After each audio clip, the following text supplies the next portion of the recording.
Maitlan, welcome. Thanks for Thank you so having much me. for thank you for being here. I appreciate it. So what we're going to do is I'm going to ask you if you can take us from your earliest memory all the way through to the present day. I'll do my best. Um, yeah, I guess when I think of my earliest memory, I feel like I was almost two people. I feel like I was a really shy kid, definitely at school. Like I remember my mum telling a story of me crying every day for 2 years at preschool.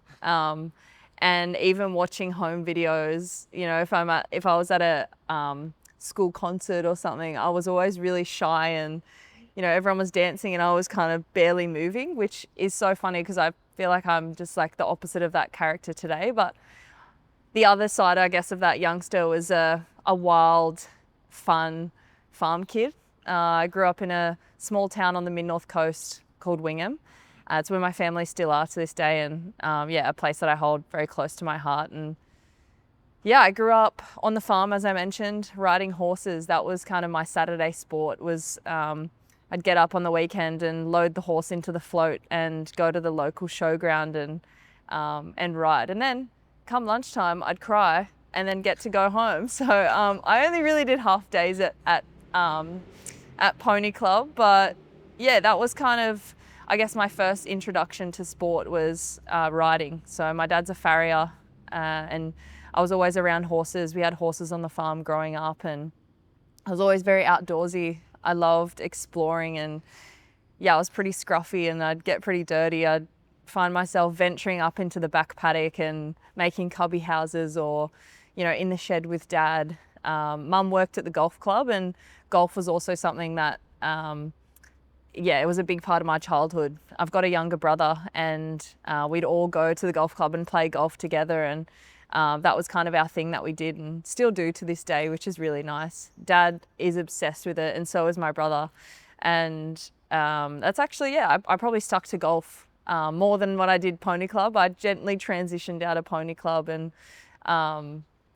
and that's kind of where I first started, I guess, playing sport in that sense. But yeah, it's funny, like, I loved growing up on the farm. I used to get paid $5 a week for making sure I fed the horses every day, or during the school holidays, I'd go out in the paddock and Dad would give me $50 to fill a massive feed bag full of fireweed. I'd be out there literally all day. I was always a doer, which was really nice. And I'd sit on the lawnmower and mow the whole paddock on a little ride on. I was just always keeping busy, and it's who I am today as well. So, I guess going through the next phase was sport, and that was such a big part of my life. Being from a small country town, there's not a whole lot going on, so it was either play sport or be bored, basically. And I loved that because I feel like it took me out of my shell a little bit. Like I spoke about being a shy youngster, and at the same time as playing golf, I signed up for the local soccer club. And I think team sport is so valuable in that sense that it brings people out of their shells. Like you have to work together as a team. And I think I learned so many skills, being in team sports from such a young age. And I loved it. I was very competitive. I feel like that's when I kind of got out of my shell and started being a little bit more outgoing and extroverted. And I definitely did not shy away from the school concerts after then. I was probably smack bang right in the middle, acting a bit crazy. But I loved playing sport. In primary school, it's actually how I got into cricket. Was I'd play backyard cricket at my nan and pop's. We actually had a axe handle and a tennis ball, so minus the axe head. And my brother and I'd play on this little path, and my pop was a massive cricket fan. His best man at the wedding actually was Johnny Martin, who played cricket for Australia, so a cool connection there. But I never grew up wanting to play cricket. I literally only played it at my nan and pop's in the backyard, and I didn't even play it back home on the farm. Like it was literally just this one thing that we did at my nan and pop's, and we kind of bonded with them in that sense. And my uncle would also play as well. I remember my pop always used to heckle me. If I bowled down the leg side, he'd just go, that's leg side dribble. What are you doing? So it was always, we'd try to have to get it on the money. Otherwise, Pop would sledge us. And my uncle loved being tricky with his leg spin and doozeras and whatnot. So it was a very competitive environment. But when I was going back to sport being such a big part of my life, I remember in year 6, I wanted to try out for every sporting team that the school had. And, part of the athletics carnival, like try out for everything. I just wanted to do it all. And one of the teams was the boys cricket team. And having only played backyard cricket, I didn't know how to put my pads on, that you needed gloves, all of these things about cricket. Didn't know what an over was. I don't know how I managed to get through the games that I did, but I really didn't know anything about it apart from the fundamentals of bowling, batting. And I just, when we changed ends. I just went with the flow, But it was controversial at the time because it was the boys cricket team and I was a girl trying out for it. And I was really grateful that the teacher and even the boys kind of they didn't make me feel like I was an outsider or anything like that. I think because I don't know whether it's because I was skillful and I kind of earned a bit of respect in that sense, but I ended up getting selected. And I would love to have a conversation with my teacher who selected me. As like, did you pick me because I was good or did you pick me because you felt like you had to? Like, I've always wondered that, but I guess like the rest of the journey may be more alluded to like I got picked because I was all right. But yeah, there's definitely a part of me that goes, oh, it's interesting. Like, did someone miss out? Like, was there a potential? And yeah, that's when I kind of started. That was the beginnings of my cricketing journey. I got asked to go and try out for the rep team, and there was a PWSA cricket tournament that was played in Sydney, actually, which is really funny because it was played at an oval that's around the corner from my house where I live now. And it's so interesting because when I drive past it, I always think about playing there. That was the first time that I realized what an oval was as well. And so being able to play like representative cricket in my first year was like pretty special. And I played in the local junior cricket club for Wingham and started to like build my skills. And I just really enjoyed that team aspect once again. And I think, I guess I was always competing with the guys and I really enjoyed that aspect. I'm very competitive. So I was just naturally drawn to it. But I still never thought, hey, I want to play cricket professionally. I purely did it for the fun because I think at that time there wasn't any like women's cricket on TV. It was a very male-dominated sport, so there was never a goal of mine to play cricket professionally. And I think in a way maybe that's why I stuck at it for so long, is because I had always enjoyed it for the enjoyment of the game. Like there was never pressure to have it as a career, where I think about like now it is a genuine opportunity for young girls coming through, like being able to find a balance of enjoying it whilst not putting pressure on yourself. I think something that I think about. So trying to have those conversations if I'm going to a clinic and just really encouraging fun and enjoyment of the game, because I think that helps you stick with it for longer. But that first year was really interesting because I was probably a bit of an all-rounder, bowled pace, batted. I was probably just a dirty hack, to be honest. I was always just hitting it to cow corner, at least for the first part of my career as well. But it's interesting because I just missed out on selection in the state team. So at the end of the tournament, they like read out the New South Wales team and sorry. No, it's really distracting, the sirens. They read out the New South Wales team and I just missed out. But a girl who I went to school with actually got picked and she couldn't go because she was playing soccer. And so they were like, hey, Maitlan, we're putting together this team. It's called like a invitational team and it's 2 girls from each state.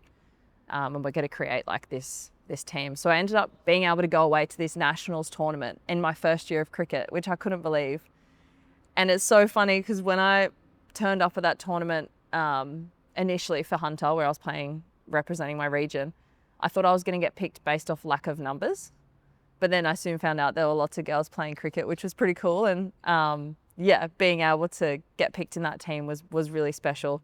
Um, and the girl who pulled out was a wicket keeper, which meant that, I don't know who made the decision, but they were just like, yeah, so you're going to wicket keep? And I'm like, I've never done that before. So I went to this camp that they hosted a couple weeks before the tournament and learnt to wicket keep. I remember like the coach being like, okay, so if a right-handed batter is standing here and there's a left-handed bowler, like where do you stand? And so I just stood like on the leg side. So being able to learn, yeah, how to wicket keep. So I did that, and then we ended up changing it around a little bit. But yeah, I guess from then I kind of stuck consistently with cricket. I played for my local team, which is Wingham Junior Cricket Club, and represented the Manning. And at the same time though, I played soccer. So I played a bit of soccer growing up. It's like summertime, wintertime. And that got a little bit busy when cricket started becoming a little bit more serious. So, and I kind of fell out of love for soccer, to be honest. I low-key got bullied. So I just didn't enjoy it as much as, I didn't enjoy it. So I stopped playing soccer, but decided to play hockey instead, which was so cool because, you know, bat and ball, similar to cricket, and lots of running around and fitness. And I remember there was a bus that would pick you up from the local park and drive you into Taree, and it was $2. So I'd jump on the bus and then I would be at hockey training and go, who's going back to Wingham? Like one of the parents or something, and I'd get a lift home because mum and dad were working and they couldn't drive me in. But they were happy to make the commitment to drive for cricket. So I was grateful for that. But hockey was something that I was pushing. So yeah, I played a bit of hockey, and then by the time kind of hockey finals were on each year, that's kind of when cricket was really busy. And I started kind of finding a pathway in cricket. I was playing in like New South Wales academy stuff. I'd go up to Grafton and train with like a North Coast team. And at that North Coast team, I met a coach who asked me if I wanted to come to Sydney and play. And I thought, what's in Sydney, girl? Like, I was like, I didn't know. I'm like, what's going on in Sydney? And she's like, oh, well, it's women's grade cricket. And I was like, oh, is there a like women's grade cricket competition? Like, I had no idea. I was just playing boys cricket at home. I really enjoyed playing with the boys, to be honest. I played lots of rep cricket with them, and it was really challenging. Like, I'd get sledged, or, you know, if someone got out, like if I got someone out, the boys would give them crap about, you know, getting out by a girl. And but, you know, yeah, I kind of copped it. I think maybe I was a bit ignorant to the misogyny at a young age, fortunately.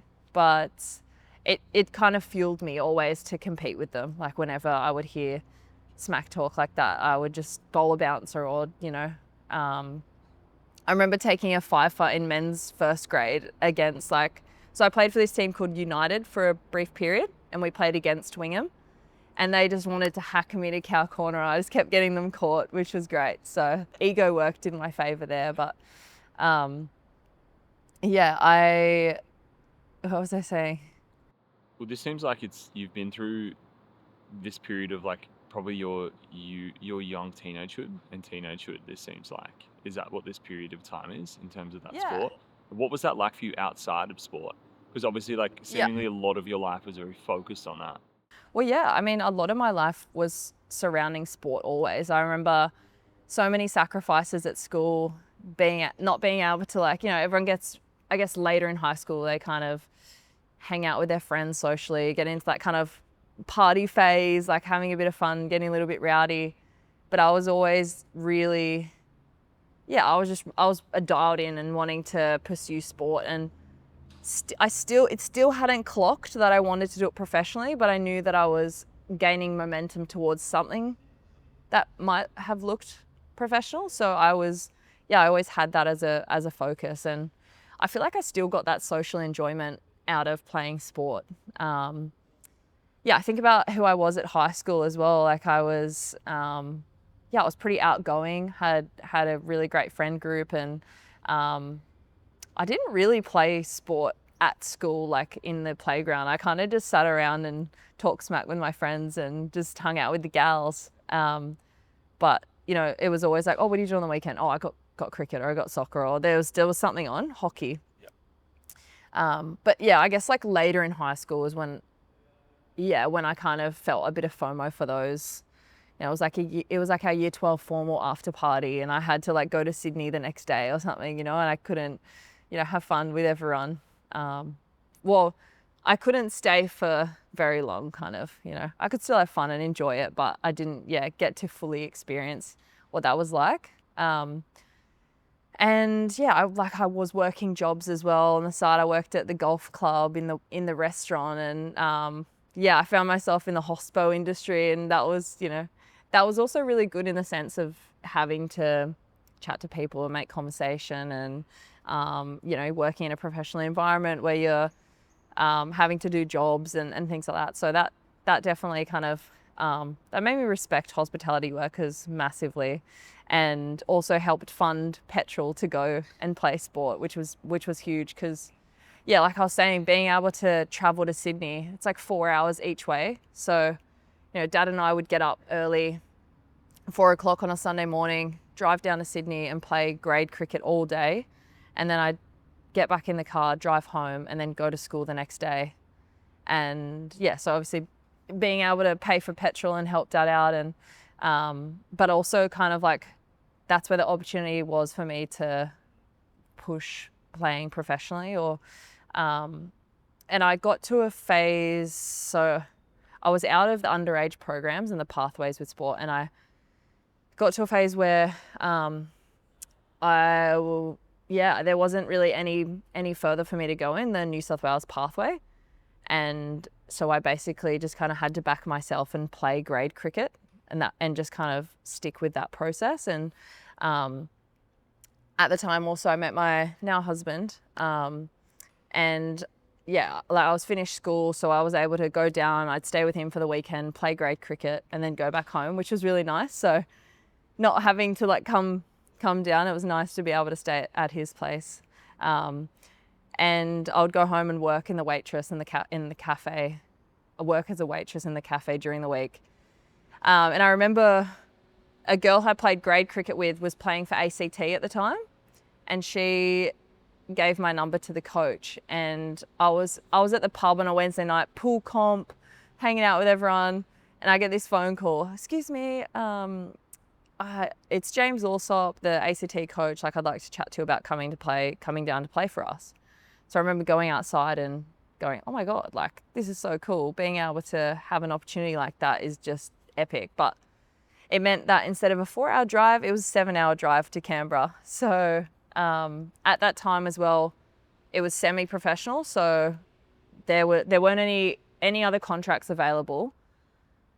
And I think the contracts at the time were like maybe 15 grand. Like it wasn't enough to kind of move my life. But yeah, not having a contract, and then not being guaranteed to play. And then if I did play, it was $200 a game, and there's 6 games. So really, like, not much going on, but it was definitely an opportunity to be a part of what it was like being a professional athlete, and then kind of trusting, I guess, the transition and what became history, I guess, for my career. So yeah, I would travel down to Canberra, drive 7 hours. I was on my P's as well for a bit of it. And then when I finally got the full license, I was like, hallelujah, I can do the speed limit. Being able to go down there, and I just trained with the squad for a week, and then I'd go home, I'd get put up. And then I got this phone call saying, hey, we want you to come away to Perth with us to be a part of our squad. And I was like, oh my God, this is so cool. Actually, no, sorry, it was Melbourne first. It was for like a pre-season trip. And I'd never been to Melbourne before, or like, I think it was like one of the first times that I caught a plane as well. So being able to experience that, you know, small town country gal, was always driving everywhere, being able to travel with the team. And I remember screenshotting my food allowance and sending it to my friend going, oh my God, I'm getting paid to play cricket. Like, this is so cool. It was like $70 or something.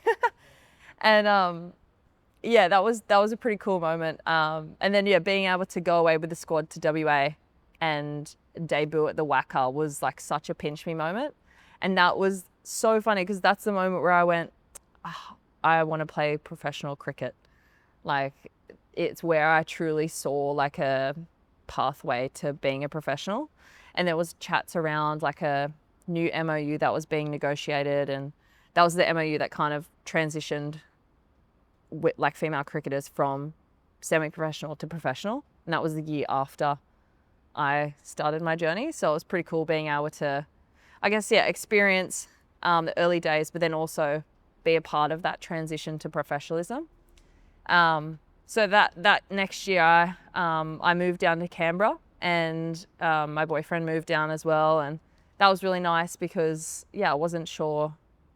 I was moving out of home for the first time, being able to, yeah, I guess start something fresh and something new, and being able to have like a pre-season and not just kind of training at my local nets in my country town kind of thing. And one of the big things that I'm really big on is balance away from what I'm doing. And, you know, growing up, I was always doing something like so many different things as well. I just enjoyed, yeah, getting curious and exploring fun things. And our PDM, which is our player development manager, she encouraged me to sign up to a course at uni. So I signed up to industrial design because I was always, yeah, like I loved building things at uni. I loved building things at high school, and yeah, more that hands-on thing, you know, in the shed with dad at home or making things on the farm.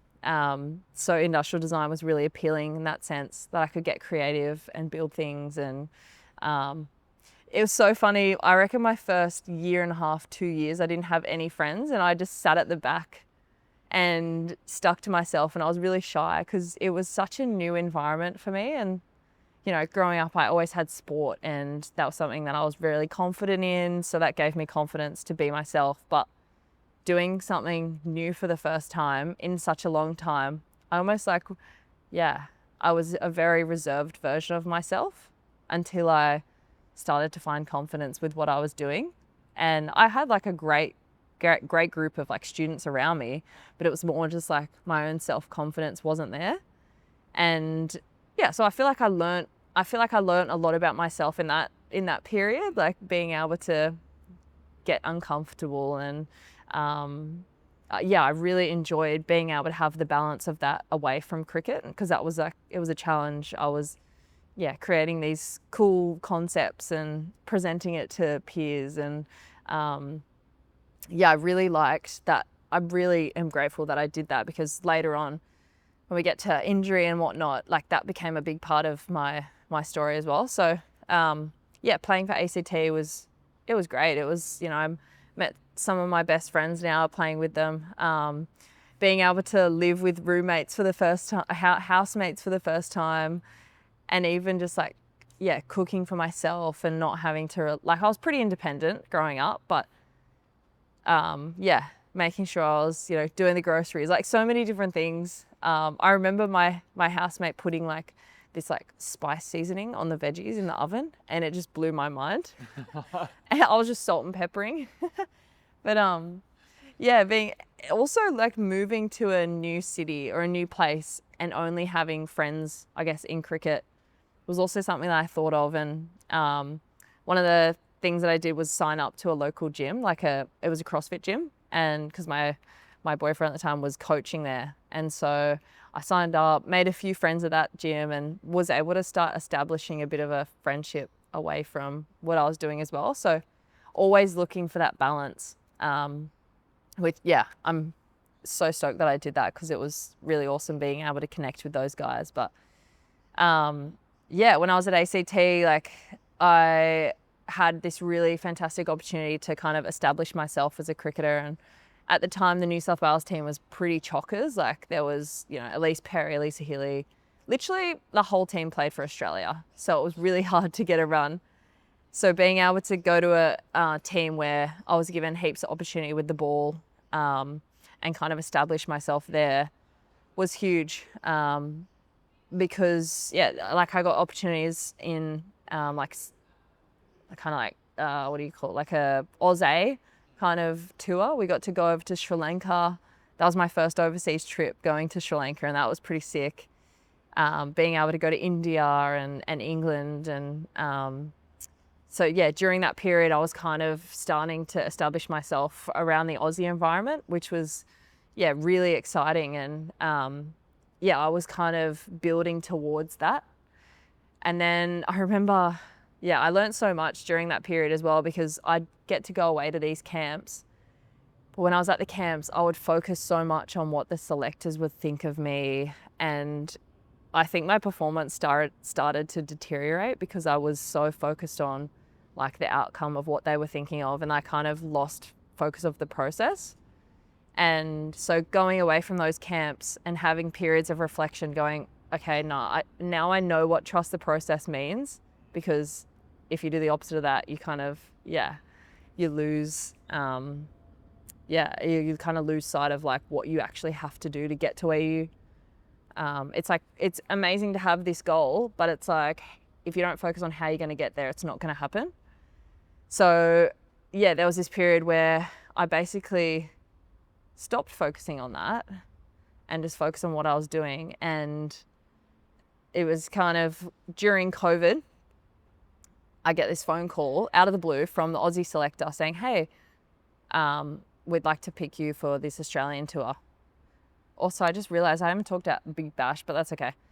You can come back to it. Yeah. No stress. Yeah, I get this phone call from the Aussie selector and goes, hey, we'd love to have you on our tour. And I think because I had that period of reflection and gone, I'm not going to focus on playing for Australia, I'm going to focus on what I'm doing. The phone call was just the best feeling ever, because it was so unexpected. And it was just such a cool feeling, because it just felt so rewarding. Like, I can't describe it any other way than that. Like, it's just like the most rewarding feeling, because it's what you're always working towards, really.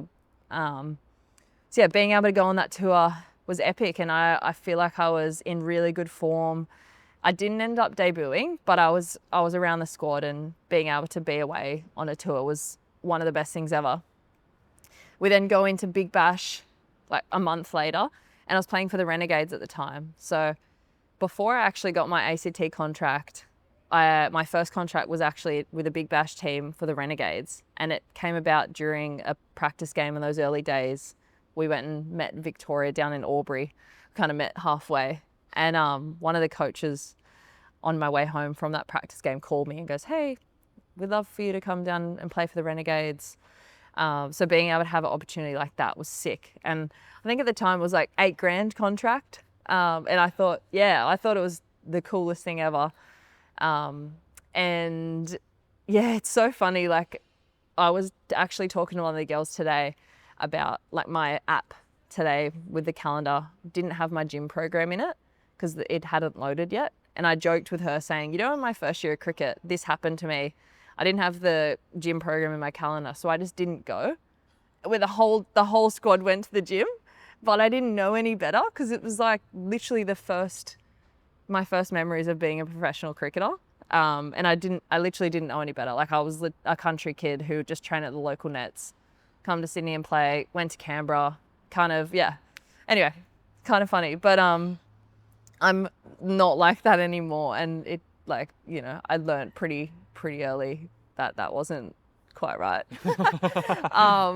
But also innocent. But yeah, anyway, so playing for the Renegades, I played for the Renegades for maybe like 4 or 5 years. Such good vibes. Like, we weren't that great. We made finals like 1 or 2 times, but the vibes were immaculate. And like, one of, Georgia Wareham, she was a bridesmaid. Like, that's kind of where our friendship fostered. And like that, yeah, that was just so cool. I loved playing for the Renegades at that time. And yeah, so after this, going back to the Aussie thing, I was playing for the Renegades. It was during like a WBBL hub year, like COVID was on, so we're all in this hotel. And yeah, I remember going out to bat, came out to the crease to a spinner, and I missed it. And I did the splits to get back into my crease, got bowled, ripped my hamstring off the bone. So that was pretty hectic. I remember getting up and walking off, and it didn't hurt, but it felt weird. And I couldn't like grab my knee to my chest. And the next day I was pretty sore, and the physio was like, yeah, we'll go get your scan and we'll just see like how bad it is. And in my head, I'm like, that's okay. I'll miss 2 games and I'll probably come back next week. Like, all good.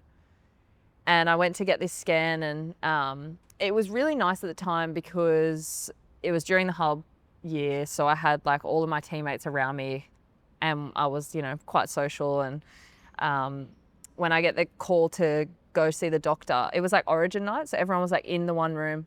I'm like, I'll be back, gals. Like, I'll just go suss out what this scan says. Walk in, the doctor's like, hey, it's off the bone. You need to see a surgeon. You're out for like, could be 9 months kind of thing. Like, it was pretty hectic. And yeah, that really sunk in because, I just made the Aussie squad for the first time, and like being able to crack the squad is the hardest thing. And then obviously like debuting's the next step, but knowing that that dream was like going to be on delay for a little while, yeah, that really sucked. And also having an injury, being out for that long is like pretty hectic. So I guess that, yeah, coming back to that balance, like knowing that I've got things set up was also reassuring. But yeah, that was like one of the toughest things to hear was having a major injury. Like I'd had previous injuries that were just, 6 weeks here and there, but nothing like too major. And to be honest, like that injury taught me so much. Like I learned how to train like a professional athlete. Like I think I just dialed in a little bit more, knowing how important like all the 1%ers are, all the like little prehab, rehab things, how to like, yeah, I guess I needed to get back to what I was at the time. And so being in a condition where you obviously inhibited because I only had the one leg to use for a while, knowing that I had to work really hard to get back to that shape was like, yeah, it was really, it was really challenging, but I relished in the challenge. Like I worked with an external S&C and just tried to maximize as much as I could during that time. And what was actually so cool at that time as well was at uni, I got this award for being like Young Emerging Artist of the Year, which meant that I created this pretty cool like 3D printed lounge, and it was very sculptural, and yeah, it was a really cool piece. And I worked with like this 3D printer that was attached to a robot arm, and yeah, I just learned so much about this piece when I was making it. So I got this award at the end of the semester, and which meant that I was able to be a part of a art exhibition, and that was just so different to anything that I'd ever done. So being able to, because I was injured, I was able to like create the final piece for this art exhibition. Whereas I think if I was still playing, I don't think I would have been able to have an opportunity like that. So always looking for the silver linings is something that, that's something really big for me. And yeah, that's an example of that. So being able to prepare myself for this opening night of an art exhibition, having a piece, talking to strangers, and like not making up, but like talking about the concept, and everything was really cool. And so yeah, it kind of helped with the, I guess, sadness that comes with being injured, is like focusing on the silver linings and trying to keep yourself busy with I guess what's going on externally, and also reminding myself that I'm not just a cricketer, like I'm more than that. So yeah, I loved that. But after that injury, it's actually when I got an opportunity to come back to New South Wales. And so yeah, I moved from Canberra to Sydney.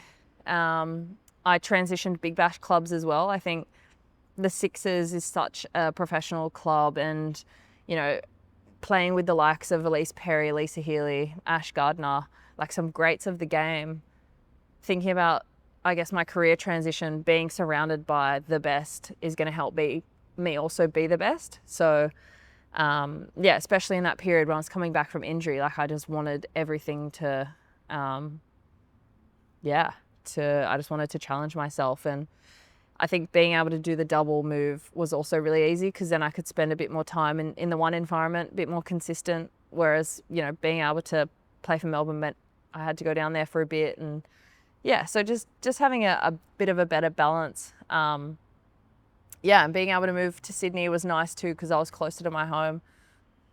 When I was in Canberra, I maybe visited like once or twice a year, because it was just a pretty big mission to head home.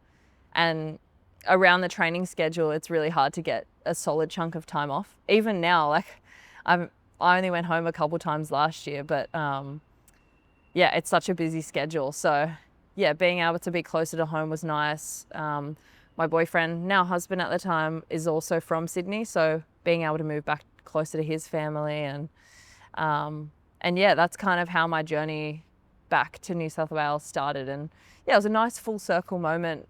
I remember when I got presented my cap, it just, yeah, it was really special, because growing up playing in these colours and then having to go away from that, but for a reason, yeah, it was like, I guess, a bit sad at the time, but I totally understood it. And then being able to come back was just, it was just a nice full circle moment. And lots of the girls who I became teammates with were who I was growing up playing with as well. So having that connection already made it really easy to move into that environment. I just felt so comfortable already. Yeah. And then, yeah, Sydney's been awesome. I really love living here. I'm near the beach, which is nice. Got a dog, and yeah, my husband and I go down to the beach at Cronulla and walk him along the sand, and being able to live nice and close to the water's really nice. Like, I guess, one, from a recovery aspect, it's so good getting in the ocean in the cold water, but also that like calmness and serenity and lifestyle I really love. I almost feel like that is the balance for me at the moment, is having this separation of like being in this environment and then being able to go away and kind of, yeah, live a leisurely life is nice away from training. And yeah, like this year has probably been one of my best years of my career, which is pretty cool. I will never limit myself though. That's something I learned this year. So who knows? But right now I feel, yeah, I'm bowling the fastest I've ever bowled, and I'm feeling really strong and good. And I'm just really enjoying what I'm doing. I think that's a huge part of the success that I've had this year, is I found the enjoyment. Like last year, I struggled with injury. I had like a calf injury that lingered around for too long, and that really disrupted my season. And it meant that the opportunity was going to other players and they were making the most of their opportunity. So it was just really hard naturally for me to kind of push them out of that role, because they were just doing their best. And that was frustrating, because I just kept getting told, keep doing what you're doing, which is fine, but it's frustrating because there's nothing more you can do. But it's frustrating, but understanding. Like, I totally get it. And I remember coming off the back of last year, just feeling so flat, and I just wanted the season to end, because I was just like, yeah, I just needed a reset. Like, I just needed a reset and establish myself again. I needed a good pre-season of building strength and having a good foundation to not get injured. And we got a new coach, Pete Clark, and he is the ex-Aussie sports psych for the women's team, and he transitioned into a coaching role. And I remember when he first got appointed, I was stoked, because he's an amazing guy, and he would always be in the nets. Whenever I was tagging on with the Aussie team, he would be in the nets, like throwing balls, and he was a good coach. So I was excited. And I remember one of my first meetings with him in the preseason, about kind of explaining how I felt last year. And I wanted more sympathy in his response. And I remember feeling frustrated, going, oh man, are you hearing me? Kind of. But instead I was met with, that really sucks, but why don't you stop chasing like past versions of yourself? Why don't you just focus on being the best you've ever been? Like, don't limit yourself. And that just really hit with me. Like, it was really inspiring, because I was like, all right, well, that's the only thing that I can control right now, is that. Like, I can't control other girls playing well. I can't control what selectors think. And it's so annoying, because I'm like, I know these things, but like, why does it take something like that for me to remember it? But that's just been like the simplicity of this season, and it's really helped me be really intentional with my training. Like I've had discussions with S&C around, all right, I want to bowl quick, I want to send it.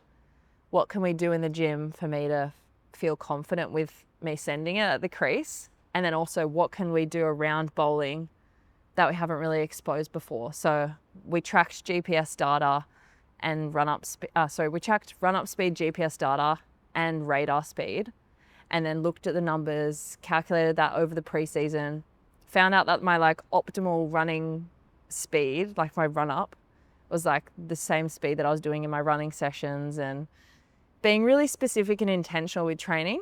And so being able to actually put that in place and seeing the results has been so satisfying. And it's just given me a lot of confidence with what I'm doing. And then also being able to be confident with like bringing the whole team with me as well. Yeah, I've also had like last year as well, like during that struggle, I had a few like personal, things happening in my personal life, close friends going through depression, and my husband got hit by a car. He was training for Ironman. He was okay, but like that was just such a scary thing to happen. And I feel like, going through a bit of that, I touched base with the sports psych probably a little bit more than what I have in the past, and being able to like unlock a little bit more depth to my thinking has also, I guess, had a role in my performance. But also I feel like I've been able to connect deeper with my teammates,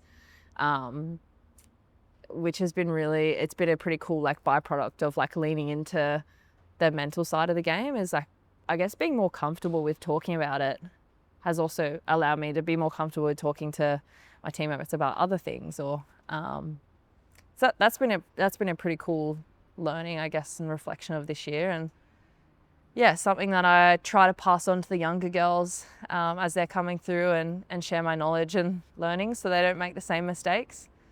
Do your gym. But yeah, it's something, and like also being open to the fact of like always learning things as well, and never being concrete in a certain thought or anything like that. Like very open and looking to like explore and things like that. So I feel like that's where I'm at the moment. Yeah. That's like a gist. Yeah, I don't know. That's an awesome journey. It's crazy. Yeah. The fact you've played cricket for more than half of your life is like, I can see True. how people, was it more than half of your life? Yeah, because I would have started playing cricket when I was in year 6, so I would have been 11. There you go. Yeah. So more than Wow, half I your never life. thought of it like that. Yeah, it's crazy, right? And you probably learn a lot of life lessons through cricket. How do you think you manage you as a player and you as you outside of the game? Do you feel like you approach things holistically, like with the same mindset, or do you feel like you have a player mindset, sort Yeah. of the you mindset? Yeah, it's really interesting. I feel like the way that I manage my life is that I guess my cricketing career, I've never fully seen myself as just a cricketer. Like even throughout my whole, journey playing sport growing up, I was always doing other things as well. And like I was saying, never having that goal of like wanting it to be a career, I kept me playing because I was just in it for the enjoyment. So I think from an identity piece, I think being able to recognize that I'm more than just a cricketer is like a big part of how I separate the two, I guess, worlds. Not that there is two worlds, like it is the one identity, but I guess it's just how I see myself. It's like, it's really important from a performance point of view, because you have to be able to take a bad day at training, take a bad day on the field, take a good day in any environment, and like try to find perspective and process it the same. Because if you ride the highs or the lows too much, it's really unstable. So you try to find that consistency. And it's really hard, like when you're met with injury, like it can be really easy to get sucked into that, I guess, sadness of being out, or, but like I say, I'm always trying to find the silver linings and find things that bring me back to that positive kind of optimistic mindset. It's probably, yeah, I would just say it's an identity thing. Like that's how I find the best balance is thinking about who I It am. seems like you're not too invested in one thing. Like you won't be too like, if I fail at this, then I am a failure. Yeah. It's not that for you. It's like, if I fail at one aspect in this, that's okay, because that's not really who Mm. I am. Yeah. What do you think maturity's been like for you through your years? I'm still lacking it. No, I'm always someone who has, yeah, I guess lots of fun. And I think in my early days of my career, I think that fun was taken maybe in the wrong way at times. I think I wasn't seen as a leader or taken very seriously, kind of picked on a little bit, taken the piss out of. And I kind of had a bit of fun with that, but it did affect me a little bit because I was like, well, no, I am taking it seriously. Like I want to be taken serious, but I'm not a serious person. And I think, yeah, I guess like throughout my career, that maturity develops with experience in terms of like, you know, performance and things like that. You go through so many scenarios out in the field, so many pre-seasons kind of set you up for, I guess, maturity within the game. But I guess away from it, I've still always been someone who has fun and doesn't take anything too seriously. And yeah, I guess at times I do wrestle with the idea of like, oh, do leaders need to be more serious, or like, do I want to be in like a captaincy role, like things like that. But I think of those things, I think of leaders and captains, like the best that I've been a part of are ones who do things, like who action things, who lead with the way that they go about how they're training, how they're, yeah. I think the best leaders are, yeah, ones who take action and bring everyone with them. And that's something that I try to do. Like in the preseason, I'm constantly pushing the girls, or you know, with the ball, if I'm bowling, I'm like trying to do my best with the role and like lead and bring everyone with me, as opposed to someone who will sit the group down and have a big inspirational chat, or, you know, something, I guess, the other things that leaders do. I think the great thing about being in a team environment is that everyone has their own strengths and they can kind of fill the gaps of other people's weaknesses. And I think that's the coolest thing about, yeah, what I love about the Breakers is that we embrace everyone's strengths and individuality. And if someone isn't great in a certain area, another person steps up and then that person begins to learn, and we kind of bring each other together and bring each other, yeah, on the journey. So I think, yeah, that's something that I kind of focus on. I guess that maturity aspect comes back to maybe a bit of confidence as well, like being confident in what you're doing and backing yourself to be able to bring everyone along with you. I guess talking about a running session, like, yeah, sometimes you might have to fake it till you make it, but then you might find a bit of confidence and belief that you actually can go through something. So, yeah. Yeah. How did you build your confidence? I guess like all sport is so mental, but cricket is such a mental game. Yeah. How did you build confidence, especially and this isn't just in cricket, this is in general, but in the cricketing sense, becoming up at a certain time where like the actual sport was transitioning to more professionalism. Yeah. You're in a time where, like you mentioned in your early career, it was like semi-professional. Yeah. So Yeah. you didn't have a whole lot to go on in terms of confidence. Like how did you build Yeah. that in yourself, and then obviously as it relates to the game, I guess? I feel like from a cricketing point of view, I think confidence was built from hard work. I think, yeah, I always, you know, I was grinding at the local nets at home, or when I was in pre-seasons, like finding the confidence that you can do something is only if you've done the work to get to where you want to be, if that makes sense. So just, yeah, going full process focused, like backing the hard work and intensity that I was doing things at, because then I knew if I was going to come up against someone, like I'd trained for it or I prepared. So hard work and preparation, I think, from that point of view. But I think confidence in a general sense, I think fun is the most important thing.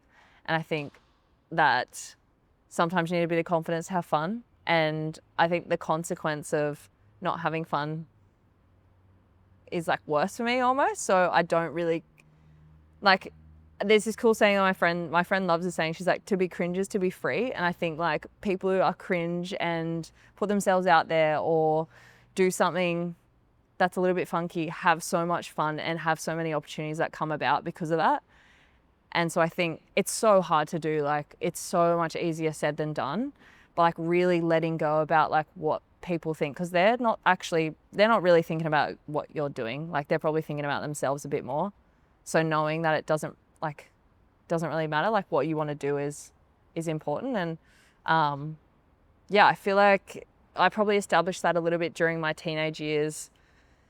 I had a pretty cool, like, fun friend group around me, and we would always go silly, goofy things. And so I just kind of was naturally confident in that sense. And I think it's, yeah, I guess who you surround yourself with is also really important in that sense, because, you know, you're not going to get judged or things like that. So yeah, confidence for me is like no fear of judgment, kind of. And it's something that I chat to a few of the younger girls about, is that like cringe is freedom kind of aspect. I'm like, just go and do it. Go and have fun. Like, go and experience whatever you want. Like, who cares about what someone else thinks? That's just like the biggest thing that in terms of like my life confidence, that's what I think about. If I'm like nervous to do something, I go, that's good. Yeah, it seems like it's like a really good pressure alleviator. Yeah. Is that? What do you, off the back of that, how is, I guess, the younger generation of girls now coming through cricket? How are they? What are the general strengths they have these days, and also what are the things that they probably struggle with the Yeah. most? I mean, it's the modern game, like, where Yeah. there's anyone can judge you so easily off Totally. social media. Oh yeah. That's a part of the game, I assume, as There's well. some haters during Big Bash, let me tell you. When I face dots in the surge, I just know that they're all on my Instagram. It's so bad. Honestly, some of the comments that we get is really shocking. So it's something that happens. Like, people do judge, but it's just like, how do you take that judgment on? And how do you let it affect you? Like, that's something you can control. Is that something you guys talk about a lot in terms of like in the change room, in Yeah, the general chit sometimes. chat? Well, because when we get to a game, we have to put our phones in this briefcase. And so they get locked up for like 3 hours, and then we get them back at the end from like integrity point of view. And so we might go on Insta and like go, oh, like, did you get some comments? And we might like read them out and kind of share them, because they're so bad. They're like so bad some of the time. And yeah, so there is definitely that part of the game is kind of worrying, I guess, knowing that there's a generation coming through with where that is something. You know, lots of young girls are playing. Like, we've got a 16-year-old, 18-year-old, like, young girls who do have Instagram and like they're playing professionally. So they're going to come back to feedback like that, which is kind of worrying. But we've got policies and things in place that we can speak to our media manager and try to manage, you know, how it's seen or like monitored kind of thing. So there is like protection in that sense. It's not just full rogue. But yeah, I guess the really cool thing about the next generation is that there's so many opportunities and resources for them. I think in my hometown now, there's so many girls playing. Like, they even had like a all-female comp at one stage, which is really cool, knowing that when I was growing up, that wasn't a thing. And yeah, I guess being able to showcase stories and connect with the players, you know, games on TV, like the accessibility to players is so much more these days. So I think that's really cool, because that's really inspiring. And that's something that drives me as well, is to inspire the next generation. And yeah, I mean, like I said, the resources are epic. Like, a facility like Cricket Central, for instance, anyone can come and hire the nets and train. And, you know, there's so many coaches. Like, the resourcing now is epic. So there's so much opportunity. And the world's their oyster, really, which is cool. But what's it like being on that wave? Because you, like you mentioned, you were kind of on this like tidal wave of, you know, women's cricket becoming fully professional, and like you mentioned, like massive things like TV rights and the availability of like women's cricket is amazing. Yeah. It's so great. How would you summarize that whole, because that's really unique, you know, Yeah. like as women's cricket continues to Totally. grow, you're going to be you were there at the pinnacle. Like you were there when it grew. Yeah. Like how would you sort of summarize that? It's actually quite nice to go to the younger players, like, you don't know what it was like. Like, yeah, especially when I say to them, like, hey, my first year I was playing 6 games cricket for $200, like, you know, be grateful. But that's also actually something that I do wrestle with, is that idea of like gratitude versus like what we're actually entitled to. Because it's something I experienced at ACT in the early days, was like, because we were moving through that transition, we were kind of like, so not deer in headlights, but like we had all of these opportunities all of a sudden, but we couldn't like complain because like we just come from something worse. Do you know what I mean? Even though we were still entitled to better. So I think that's something that we're really good at now, is like having that push for equality and push for constantly, like, you know, trying to get better and improve things. Because I think the wave is definitely coming in hot, and I think it's going to get bigger, which is cool. Because, like, you know, there's leagues around the world popping up now. There's the WPL, and girls are going away for 3 weeks getting $500,000. Like, there's so much money and investment. And the cool thing about competitions like that is that that also has an effect on their international teams. So their international team is now going to have a bit more depth, and that's going to challenge the Australian team, England team, and everyone's going to want to constantly compete with each other. And the only way they're going to do that is by investing in, you know, the pathways, domestic programs, and building a really solid foundation that they can rely on going to players and being ready to play for Australia. And I think it's really cool. Like, it happens in other sports as well. Like, you know, the momentum with the Matildas has encouraged like CA to be like, all right, no, we need to do this better. Or everyone's kind of like organizational ego kind of helps us in a way, which is really cool. And I think like there's still things that we can get better with. And yeah, you know, we're building towards something pretty cool. Like, there could be privatization with the Big Bash in the coming years. Like, there's so many different elements that are going to create investment within the game. And yeah, I think it's really exciting to be a part of it. And it's cool being able to experience the different phases of that. And even like being able to go back home. Like, recently I went home on like a regional tour, and I went to my old primary school where I first started playing, and that's where I was chatting to you know, the president of the cricket club, saying how many girls are playing, and being able to see that impact now in different areas, not just Sydney, I think is awesome. And yeah, so much exciting things in the future Yeah. for women's cricket, which is so good. What do you want your life to look like once you've retired? After your career, what do you want your life to look like? I think it will be a mystery. I think it will, yeah, it's going to be really interesting transitioning out of cricket. I think one thing I love is like the schedule and like being able to have this routine. Like, I'm very routine based.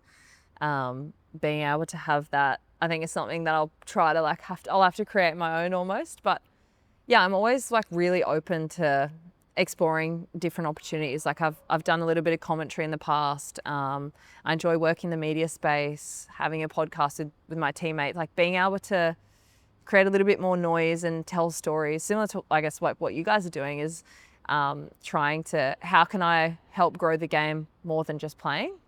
And yeah, that the media side really interests me. So I might explore that. Obviously love getting crafty and DIY, and, you know, having the design degree.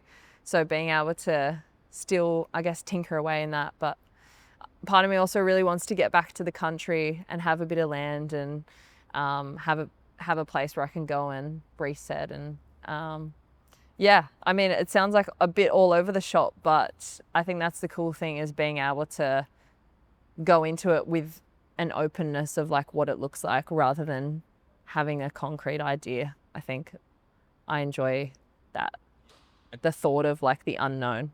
Yeah, Yeah. 100%. How do you want to be remembered in a sense of the game? How do you want people to remember you? I would like people to remember me as someone who played hard and had fun, and competed with a smile on my face. I think that's, yeah, it's such a big part of who I am, and that identity of having fun and being cheeky and not taking things too seriously, but competing hard and working hard and being intense when I need to and sending it when I need to. So I think being able to have a balance of all of that, I think, yeah. And just authenticity. I think that would be really nice, as just someone who was remembered as just being themselves. Mm. Yeah. Well, this has been great. Thanks, guys. Do you think because you've played a game, like the game of cricket, since you're 11, that has been able to help you maintain this like youthful, playful spirit, like versus having, you know, worked in a 9-to-5 job? Yeah, probably. I'm probably really fortunate that I have had sport be such a big part of my life, and I've always found that fun and enjoyment and playfulness, because, you know, I'm in an environment with 11 other, you know, of my best friends really when we go away on tour. So yeah, I've never really thought of it like that. I think I'm very grateful that I have had that experience, and I could imagine it would be really tough grinding out on that 9-to-5 in a really serious environment. And I think about like, what would I have done if I didn't play cricket? Obviously I explored that design degree. I really randomly went to like an open day at a uni for like an acting course. So That checks out. yeah, it's so random. That makes sense. So yeah, I mean, I don't know what I would have done. But yeah, I mean, I got a little bit of 9-to-5 working in the cafe. I was maybe like 7 to 2, but yeah, I definitely had a little taste of a real job. But yeah, I mean, yeah, I don't want it to sound like, you know, like I'm really grateful that I've had that experience. You know what I mean? Like, shout out to the 9-to-5ers is where I'm at. You know what I mean? Do you think, like, I think after someone has listened to this, they could really paint a picture of who you are and what you stand for. Do you think the people closest to you would describe you in this exact same way? Like, do your parents see you in this light? This, like, I'm a competitive, bitch. No. fun. Do they see you in this, like, really fun, competitive light? Like, do they see you that way as well?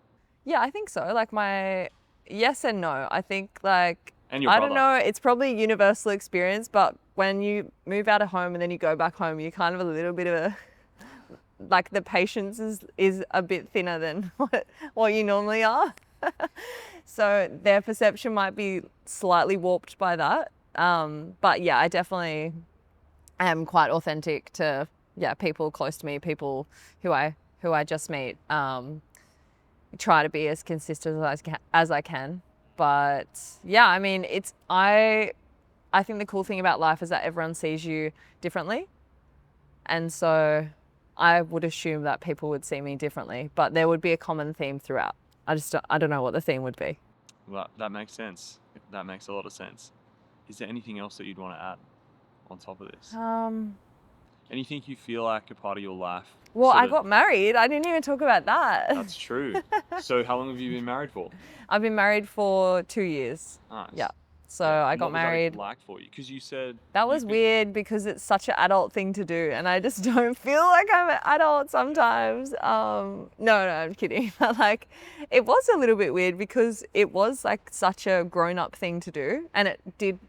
Oh my God, I sound like so weird right now, but it was so nice. Like, it was just literally the best day ever. Like everyone says when they get married, it's the best day.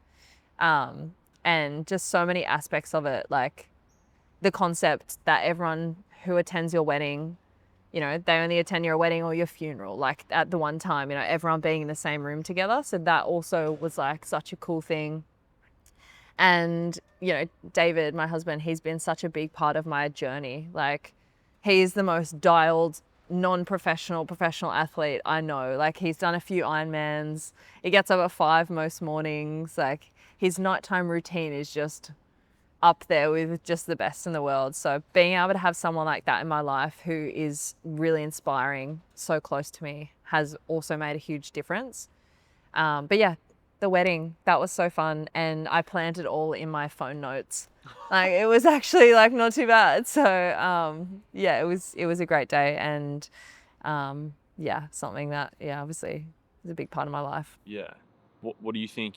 You kind of spoke on it, but what are the things you think your partner's enabled you to do over the years? How long have you been together? Been together for 10 years, actually. There we Yeah, go. yeah. So 10 years. Like, It's been there from almost the beginning, yeah.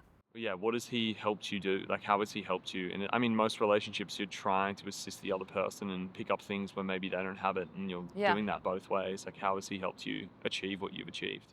I think he's just always encouraged me to, like, he's never ever held me back and always encouraged me to, yeah, just go out there and get it. Like, I think it's really hard at times being a professional athlete, being out on the road. Like, I was in the UK for like 3 months.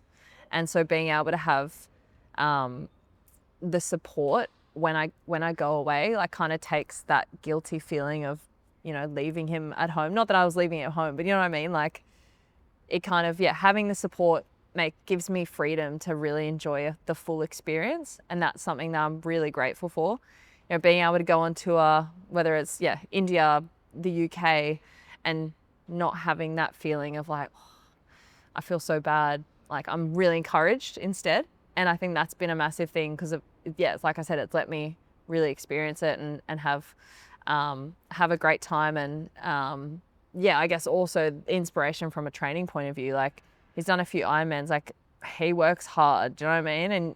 And so being able to have someone in my life who's always pushing the limits, seeing how he goes about his training is really inspiring for me, because it's like, all right, maybe I can push myself a little bit. I'm playing cricket, like, he's doing Ironman, like, what I'm doing is pretty pussy compared to that. Yeah, so I really, yeah. And then also just, he's like, he keeps me sane, because otherwise I reckon I go pretty rogue sometimes. Like, yeah. As in, I just get a little bit too excited and want to do all these different things. And he's like, hey, think about it. And I'll go, yeah, you're right. So it's like, yeah, he's the good angel on my shoulder. That's how I would describe that. That's awesome. Yeah. That's a beautiful thing that you have. It's nice. Is there anything else you want to touch on?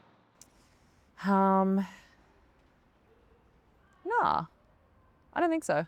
Do you guys have anything? We're good. Cool. Well done. That was great. Thanks, guys. Thank you so much for No sharing worries. that. It's awesome. It's such a unique perspective from, especially I think, like, you being at the stage of like your sports journey as well in that, and like your ability to ride those waves is awesome. And I really admire your lightheartedness, fun, the way that you approach the game and your life. Thanks. I think a lot of, I don't want to say envy is probably the wrong word, but I feel like a lot of athletes may look at the way that you approach the game and feel like with that balance, and Yeah. really wish they had that, because that's Well, yeah, it's interesting because, like, part of like how I go about things is to not just encourage, like, you know, next generation. He's like, I want to encourage my teammates and, you know, teammates in other teams as well. Like, yeah, just being able to, like, there's no, me helping someone else isn't going to hold me back. Do you know what I mean? So I hope they are inspired as opposed to envious. Yeah, for sure. I think, yeah, it's an amazing mindset to have, and I think it is just transient to anyone, whether they want to play professional sport or not. It's a great way to do it. Thank you, Maitlan. Thank you. Thanks, guys. Well done.